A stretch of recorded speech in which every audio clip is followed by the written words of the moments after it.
You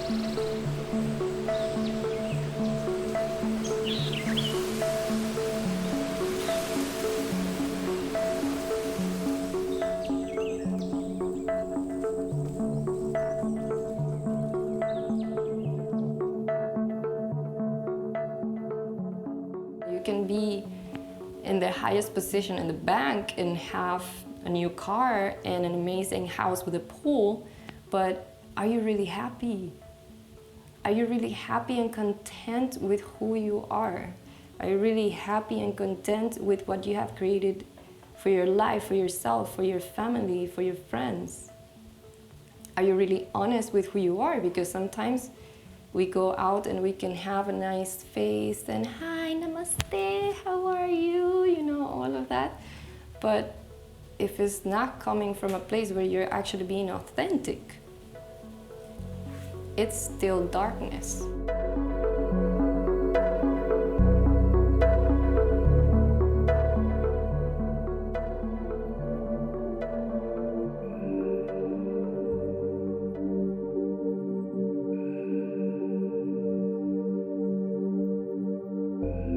Coming here to Aruba was our thing. Like for my family, this was the escape.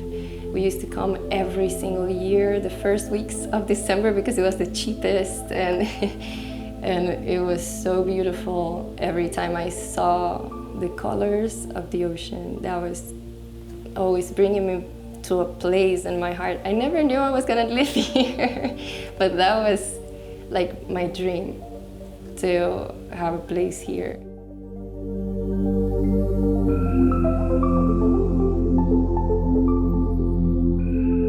I wasn't aware that all of this would happen in my life. I wasn't aware that people could deceive and that I wasn't going to get my papers with my job.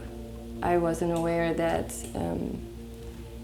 people actually had like they want to threaten you or they want to blackmail you.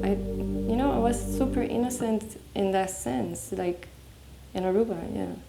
Not people from Aruba, but from the States and the Netherlands.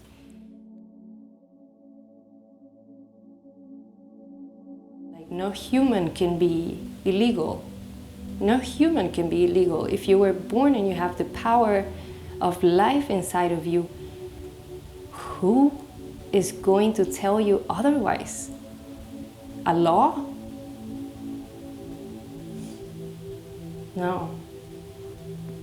If you're alive, that needs to be respected as the most sacred thing there is. And every person alive deserves a chance. Because we are here to learn from mistakes.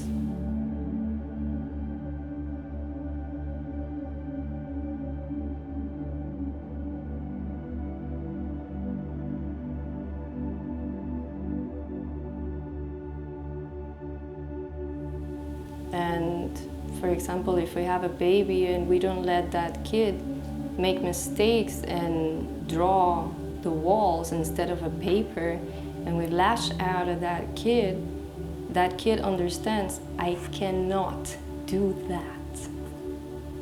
I am not capable of doing that. I am not able to do that. I am not permitted to do that. I respond to an authority higher than me that is outside of me, not inside of me. But that's where the spark of life is, inside of you. And that's where your intuition and your connection to God is inside of you. And then if you are not allowed to make those mistakes, small or big, how can you grow? How can you learn? How can you advance if you're just being judged? I judged everything about myself that wasn't the way my mind thought it should be. Justice more than I can take. Pity for pity's sake. Some nights kept me awake, and I thought that I was stronger. When you gonna gonna realize. Maybe I didn't learn Papiamento fast enough, and that was already a judgment in my mind. Do what you want to, and girl, put your records on. Babe, let your head down.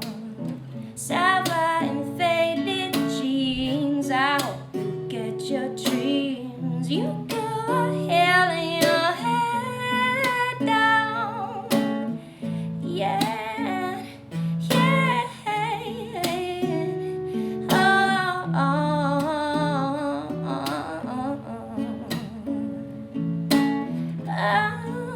Oh,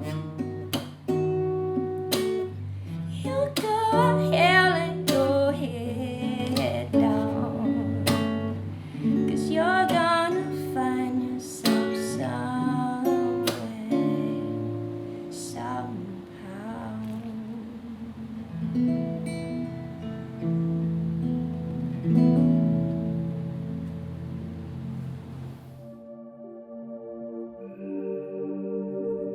Maybe I didn't try harder sending money to my family, even though I was already, with whoever came in, I would give them cash, so I wouldn't have to go to these places, you know? But there was always a part of me saying, you can do better, you can do more. Do is the key word there. I wasn't aware that everything that was harming me is because I was doing it. I was literally doing everything that wasn't good for me, even though I thought I was doing good. And maybe that's a little confusing or misleading, but in a way I have learned that the more I rest, the more I connect with God, the more I get to receive these messages that are leading me to a place of clarity and a place of purpose and a place of compassion for myself and compassion for everything I see around me, everyone.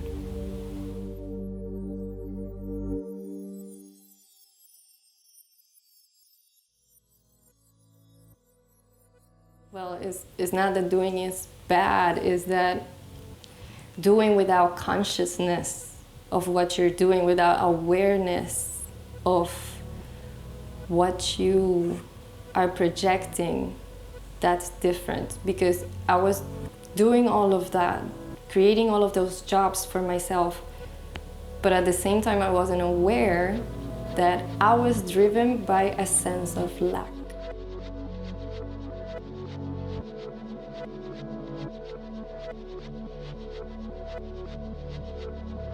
I was driven by the notion of I don't have enough. I don't have enough. I am not enough until I do this. I don't have enough until I have these numbers in my bank account, you know? But if you do it with the consciousness, with the awareness of I'm doing this because I can't help it, this is my passion, this is what drives me, what makes me feel alive, and you know, if you do it from that place, then you're basically channeling your higher self, your inner child and higher self. It's a feeling.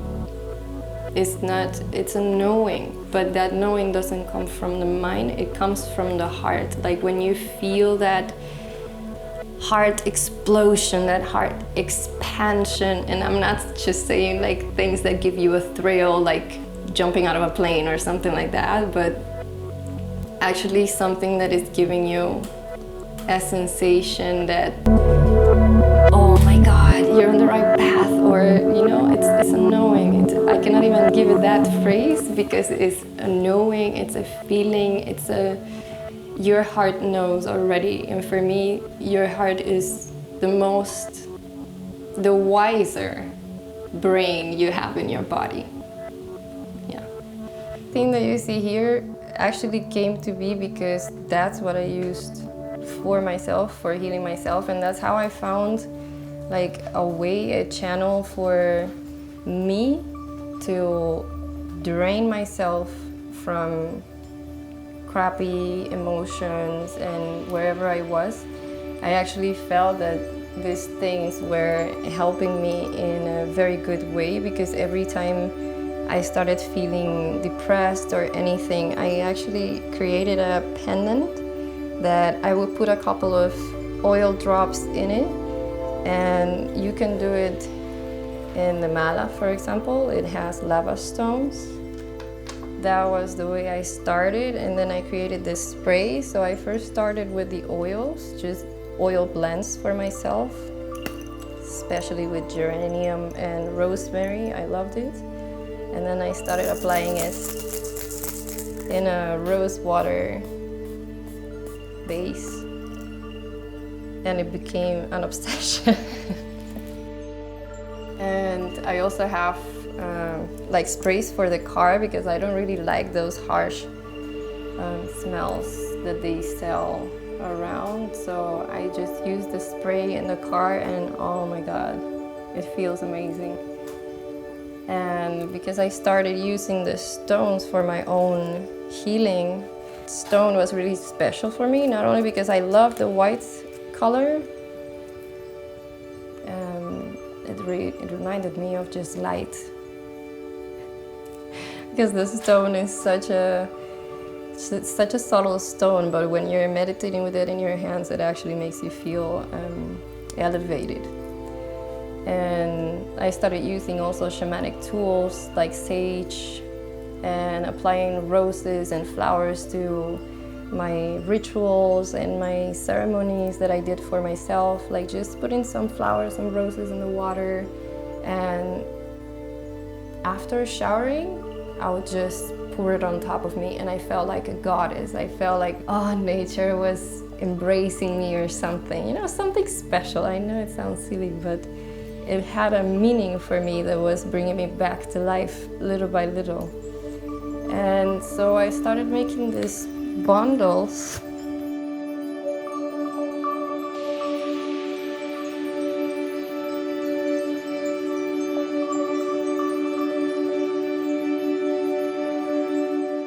Like, okay, maybe I can put a little information in there about the chakras, and I can, you know, maybe they don't know about it, but they will eventually understand and feel them. You know, if they start using the stones, they will also come to that conclusion, you know, that it's actually something real that is alive inside of you.